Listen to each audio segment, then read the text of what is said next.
मैं रीना आपके अपने चैनल रीना किचन रेसिपी हम लोग में स्वागत करती हूँ। तो रविवार सूर्य देव की व्रत कथा। एक बुढ़िया माई थी। उनका एक बहुत ही सरल सा नियम था कि प्रति रविवार को सवेरे ही स्नान आदि कर पड़ोसन की गाय के गोबर से घर को लिपकर फिर भोजन तैयार कर भगवान को भोग लगा स्वयं भोजन करती थी। ऐसा व्रत करने से उसका घर धन धान्य आनंद से पूर्ण था। इस तरह कुछ दिन बीत जाने पर उसकी बुढ़िया उसकी पड़ोसन विचार करने लगी कि ये वृद्धा सर्वदा मेरी गौ का गोबर ले जाती, इसलिए वह अपनी गाय को घर के भीतर बांधने लगी। बुढ़िया को गोबर न मिलने से रविवार के दिन वह अपने घर को न लिप सकी, इसलिए उसने न तो भोजन बनाया न भोजन लगाया। स्वयं ही उसने भोजन नहीं किया। इस प्रकार उसने निराहार व्रत किया। रात हो गई, वह भूखी ही सो गई। रात में भगवान ने उसे स्वप्न में दर्शन दिए और भोजन न बनाने और भोग न लगाने का कारण पूछा। बुढ़िया माई ने कहा कि आज मुझे घर लिपने के लिए गाय का गोबर नहीं मिला, जिससे हमारा घर शुद्ध नहीं हुआ, जिससे मैंने खाना भी नहीं बना पाई हूँ, न ही आपको भोग लगा पाई। तब भगवान ने कहा कि हे माता, हम तुमको ऐसी गाय देते हैं जिससे सभी इच्छाएं पूर्ण होती है, क्योंकि तुम हमेशा रविवार को गाय के गोबर से घर लीप कर भोजन बनाकर मेरा भोग लगाकर खुद भोजन करती हो। इससे मैं खुद खुश होकर तुमको यह वरदान देता हूँ, अंत समय में मोक्ष देता हूँ। और स्वप्न में ऐसा वरदान देकर भगवान अंतर्धान हो गए। जब वृद्धा की आँख खुली तो वह देखती है कि आंगन में एक अति सुंदर गाय और बछड़ा बंधे हुए हैं। वह गाय और बछड़े को देखकर अत्यंत प्रसन्न हुए और उनको घर के बाहर बांध दिया, वहीं खाने का चारा डाल दिया। जब उसके पड़ोसन ने बुढ़िया के घर के बाहर एक अति सुंदर गाय और बछड़े को देखा तो द्वेष के कारण उसका हृदय जल उठा।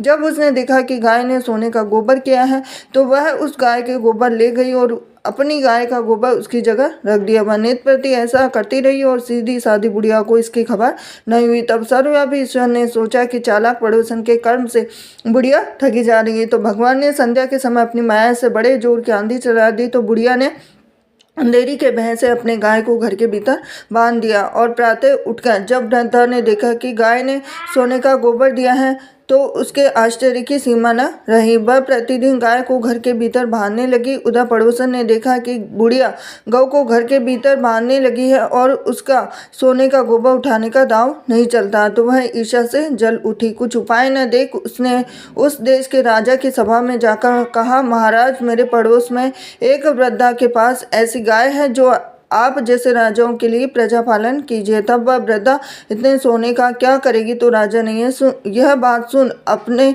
दूतों को वृद्धा के घर से गाय लाने की आज्ञा दी। वृद्धा प्रातः ईश्वर का भोग लगा भोजन ग्रहण करने ही जा रही थी कि राजा के कर्मचारी गाय खोलकर ले गए।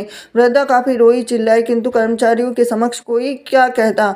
तब उस दिन वृद्धा गाय के वियोग में भोजन न खा सकी और रात भर रो रोकर ईश्वर से गाय को पुनः पाने के लिए प्रार्थना करती रही। उधर राजा गाय को देखकर बहुत प्रसन्न हुआ, लेकिन सुबह जैसे ही उठा तो सारा महल गोबर से भरा दिखाई देने लगा। तो राजा ये देखकर घबरा गया। भगवान ने रात में राजा से स्वप्न में कहा कि हे राजा, गाय वृद्धा को लौटाने में ही तेरा भला है। उसके रविवार के व्रत से प्रसन्न होकर मैंने उसे गाय दी थी। प्रातः होते ही राजा ने वृद्धा को बुलाकर बहुत से धन के साथ सम्मान सहित गाय व बछड़ा लौटा दिया। उसके पड़ोसन को बुलाकर उचित दंड दिया गया और इतना करने के बाद राजा के महल से गंदगी दूर हो गई। उसी दिन से राजा ने नगर निवासियों को आदेश दिया कि राज्य की तथा अपनी समस्त मनोकामनाओं की पूर्ति के लिए रविवार को व्रत करो। व्रत करने से नगर के सभी लोग जीवन सुखी से व्यतीत करने लगे। कोई भी बीमारी, प्रकृति का प्रकोप उस नगर पर नहीं होता। सारी प्रजा सुख से रहने लगी। तो ये थी रविवार की व्रत का। वीडियो पसंद आया तो वीडियो को लाइक करें, चैनल सब्सक्राइब करें, बेल आइकन प्रेस करें। हरे कृष्णा। नमस्कार दोस्तों, मैं रीना आपके अपने चैनल में स्वागत करती हूँ। तो रविवार के दिन किए जाने वाले उपाय क्या है जिससे आपको मिलेगी धन की प्राप्ति। तो आप जानते हैं कि सूर्य की कृपा से जीवन में सुख संपत्ति का आगमन होता है, साथ ही जीवन की सभी परेशानियां दूर हो जाती हैं। तो चलिए हम आपको जीवन में सफलता और धन पाने के लिए रविवार के दिन सूर्य देवता को प्रसन्न करने के कुछ उपाय आपको मैं बताना चाहती हूँ। सबसे पहले सूर्य देवता को अर्घ्य देना है। रविवार के दिन सुबह जल्दी उठकर स्नान करें और अर्घ्य दें। खास बात है कि आपको साफ कपड़े पहनकर ही सूर्य को जल चढ़ाना चाहिए। बता देती हूँ कि सूर्य देव को तांबे के लोटे से जल चढ़ाना शुभ माना जाता है। इसके साथ ही सूर्य देव को फूल, रोली, अक्षत और मिश्री भी अर्पित कर सकते हैं। यदि आप रविवार के दिन बरगद के पेड़ से टूटा हुआ पत्ता लाकर उस पत्ते पर अपनी मनोकामना लिखकर इस पत्ते को बहते जल में प्रवाहित कर देंगे तो आपको इस उपाय से आपकी मनोकामना पूरी हो सकती है। और सबसे ज़्यादा तीसरा है कि इस मंत्र का जाप आपको करना है। मैं आपको बताना चाहती हूँ कि रविवार के दिन भगवान सूर्य को अर्घ देते समय ओम सूर्याय नमः, ओम वासुदेवाय नमः, ओम आदित्याय नमः मंत्र का उच्चारण करना बहुत ही अच्छा माना जाता है। और रविवार के दिन कुछ चीज़ों का दान भी बहुत ज़्यादा शुभ माना जाता है। मैं आपको बता देना चाहती हूँ कि रविवार के दिन आप गुड़, दूध, चावल और वस्त्र जैसी चीज़ों का दान करें।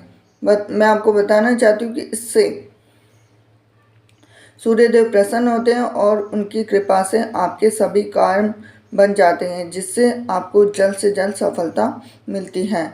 अब घी का दीपक भी जला सकते हैं। अगर आपको पैसों से जुड़ी परेशानी हो रही है तो आप पर कर्ज है तो आपको रविवार के दिन घर के मुख्य द्वार के दोनों ओर घी का दीपक जलाना चाहिए।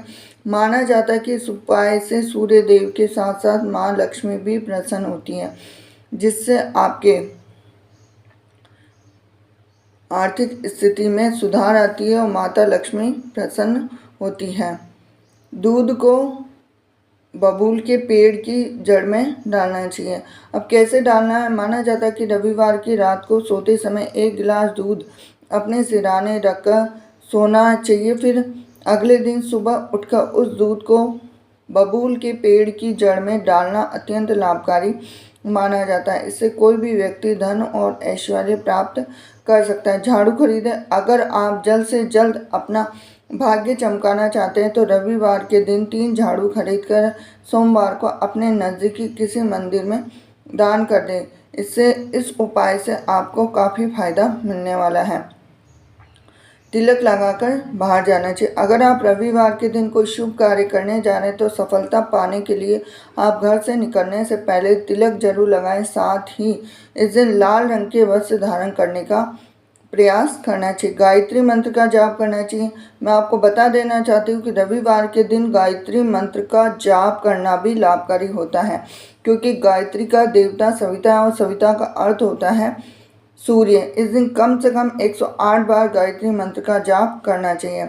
और बहुत से कार्य जो रविवार के दिन आपको बिल्कुल भी नहीं करने चाहिए। तो चलिए हम आपको साथ ही साथ ये भी बता देते हैं कि आपको कौन से कार्य नहीं करना चाहिए रविवार के दिन।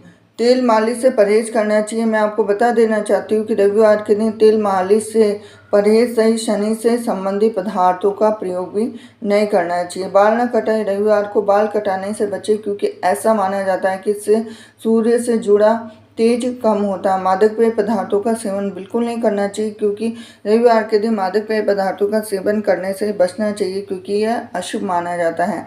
ऐसे कपड़े बिल्कुल भी नहीं पहनने चाहिए। रविवार के दिन काले, नीले, भूरे रंग के कपड़े नहीं पहनने चाहिए, क्योंकि ये अशुभ माने जाते हैं। इन चीज़ों को कभी भी नहीं बेचना चाहिए। जैसे भगवान सूर्य से जुड़ी धातुएं जैसे तांबा को बेचने से बचना चाहिए, क्योंकि ऐसा करना सूर्य के प्रभाव को कमज़ोर कर सकता है।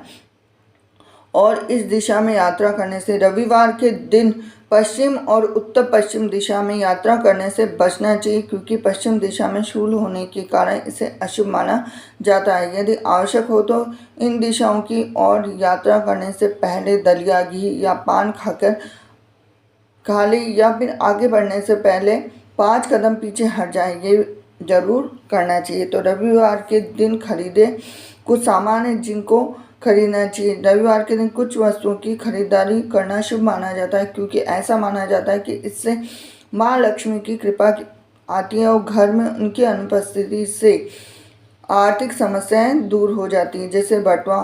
रविवार के दिन बटुआ खरीदना भी शुभ माना जाता है। लाल रंग की वस्तुएं। घर में सुख समृद्धि को लाने के लिए रविवार के दिन लाल रंग की वस्तुएं खरीदना शुभ माना जाता है। चश्मा। रविवार के दिन आंखों से संबंधित वस्तुएं जैसे चश्मा खरीदना शुभ माना जाता है, क्योंकि ये भगवान सूर्य से संबंधित है। कैंची। इसके अलावा रविवार को गेहूं खरीदने और कैंची सकारात्मक परिणाम मिलते हैं। रविवार को कैंची और गेहूं खरीदने से सकारात्मक परिणाम मिलते हैं। रविवार को अब क्या चीज़ें हैं जिनको हमें बिल्कुल नहीं खरीदना चाहिए, उन चीज़ों को खरीदारी से बचना चाहिए क्योंकि यह अशुभ माना जाता है और आपके आर्थिक हानि हो सकती है। जैसे एक बागवानी का सामान बिल्कुल नहीं खरीदना चाहिए, जैसे गार्डन वगैरह में जो बागवानी करते हैं उनका सामान जैसे खुरपी वगैरह। सूर्य दोष का सामना करने से बचने के लिए रविवार के दिन घर के निर्माण के सामान और बागवानी के सामान खरीदने से बचना चाहिए। लोहे के सामान बिल्कुल ना खरीदें क्योंकि बताया गया है कि रविवार को लोहे के सामान खरीदने से बचने की सलाह दी जाती है क्योंकि इससे आर्थिक नुकसान हो सकता है। वाहन नहीं खरीदने चाहिए। कहा गया है कि शनिवार और रविवार को दोनों दिन वाहन खरीदना अशुभ माना जाता है। इस दिशा में यात्रा करने से बचना चाहिए क्योंकि पूर्व, उत्तर और अग्निकोण दिशा की ओर यात्रा करने से बचना चाहिए। सूर्य के प्रतिकूल प्रभाव को कम करने के लिए रविवार के दिन आप चावल, गुड़ और दूध का सेवन कर सकते हैं। सूर्य के नकारात्मक प्रभाव को दूर करने के लिए आप लाल रंग के कपड़े में गेहूं और गुड़ का दान कर सकते हैं। और एक और सबसे ज़्यादा खास बात यह है कि रविवार को तुलसी को जल चढ़ाना और तुलसी के पत्ते तोड़ना सख्त वर्जित है। इसका कारण मैं बता सकती हूँ कि तुलसी का अहम स्थान होता है। हिंदू धार्मिक ग्रंथों में तुलसी को केवल एक पौधे के बजाय देवी तुलसी के रूप में पूजा जाता है। तुलसी ध्यान में रहती है क्योंकि रविवार के दिन तुलसी भगवान विष्णु ध्यान और विश्राम में लीन रहती हैं। अन्य दिनों में तुलसी लोगों और अपने भक्तों के लिए कल्याण के लिए उपयोग रहती हैं और हमें इसलिए तुलसी नहीं तोड़ना चाहिए क्योंकि रविवार के दिन उनके ध्यान को मेंटेन रखने के लिए तुलसी पर जल चढ़ाना या पत्ते तोड़ने को मना किया जाता है। इस दिन भी और ख़ास तौर पे एकादशी के दिन भी तुलसी पर जल चढ़ाना और पत्ते तोड़ना वर्जित माना गया है। इसीलिए कहा गया है कि एकादशी के दिन तुलसी भगवान विष्णु के लिए निर्जला व्रत रखती है। तुलसी के जल चढ़ाने और पत्ते तोड़ने से उसका व्रत टूट जाता है। रविवार और एकादशी के दिन तुलसी की दूर से ही उसकी पूजा की जाती है। और सबसे ज़्यादा खास चीज़ मैं आपको बता देती हूँ कि रविवार को नमक का सेवन करने से भी बचना चाहिए क्योंकि ये स्वास्थ्य को प्रभावित कर सकती हैं, आपके काम में बाधा डाल सकती। खास करके सूर्यास्त के बाद आपको शनिवार को शराब का सेवन करने से बचना चाहिए। प्याज स्वास्थ्य के लिए लाभकारी है लेकिन धार्मिक परंपराओं के मान्यताओं के अनुसार रविवार को इसका सेवन करने से सूर्य देव की नाराजगी का सामना किया जा सकता है। मछली का सेवन मांसाहारी प्रोटीन स्रोत मछली से रविवार को परहेज करना चाहिए। हालांकि लहसुन ब्लड प्रेशर को नियंत्रित करने के लिए फायदेमंद माना जाता है लेकिन इससे अशुभता से जुड़ने के कारण धार्मिक मान्यताओं के कारण रविवार को इससे परहेज करने की सलाह दी जाती है। लाल रंग के साग का सेवन भी बिल्कुल नहीं करना चाहिए क्योंकि एक अल्पकालिक 12 पौधे वैष्णववाद में मृत्यु का प्रतीक माना गया है। मसूर की दाल में प्रोटीन भरपूर मात्रा में होता है, यहाँ तक कि इसको मांस से भी अधिक ज़्यादा प्रोटीन मसूर की दाल में होता है, लेकिन इसे देव भोग के रूप में चढ़ाना बिल्कुल वर्जित माना गया है और रविवार के दिन मांस का सेवन करने से भी बचने की सलाह दी जाती है। तो ये थी आपके लिए खास जानकारी। वीडियो अगर आपको थोड़ा सा भी रोचक लगा तो वीडियो को लाइक करें, चैनल को सब्सक्राइब करें, बेल आइकन प्रेस करें। हरे कृष्णा।